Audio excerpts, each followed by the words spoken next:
NBC4, official partner of the Tribeca Film Festival.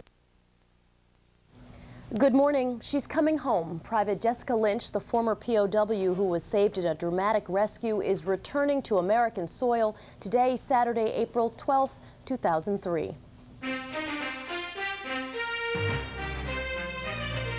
From NBC News, this is a special edition of Today. Welcome to Today. I'm Soledad O'Brien along with John Siegenthaler. John, thank you for sitting in for us this morning. Good morning, Soledad. Thank you.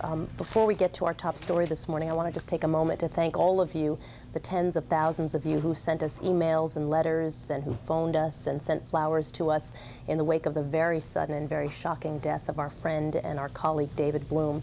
It's been incredibly heartening to hear all your stories and your memories, and we truly, truly appreciate it, especially at such a difficult time. As many of you requested, your notes and your letters will be sent to David's widow, Melanie, so we thank you very much for that. And now let's turn to our top story this morning. We've got some good news to report. Jessica Lynch will begin the trip home today. As you know, Soledad, Jessica Lynch spent more than a week at that medical center in Germany being treated for extensive injuries to her head, her spine, her arm and legs, and today she's flying to another medical center near Washington, D.C. for further treatment and then eventually back home in West Virginia, Soledad. Yeah, it is certain to be a very, very happy day for Jessica Lynch's family. NBC's Patricia Sagba is at Ramstein Air Base in Germany with the very latest on that. Patricia, good morning to you.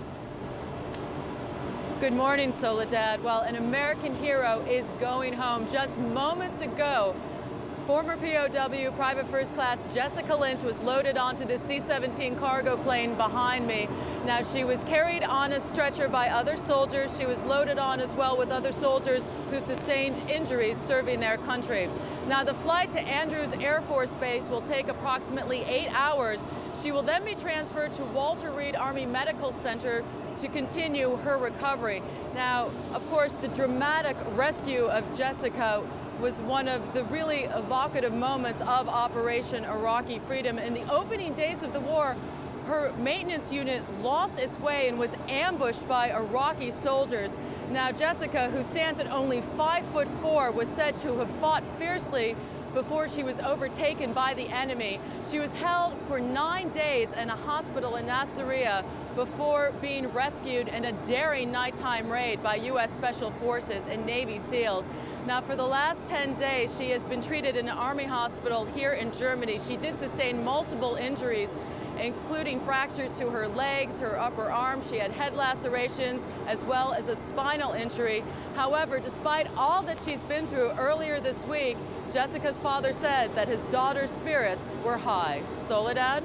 Patricia, it's interesting, early on I know that that she was asking from the hospital, you know, if this story had made her local paper, giving a pretty clear sense that she really didn't have a good sense of just what a national and possibly international hero she's become. Does she understand now the degree to which she is recognized everywhere and how closely everyone is following her progress?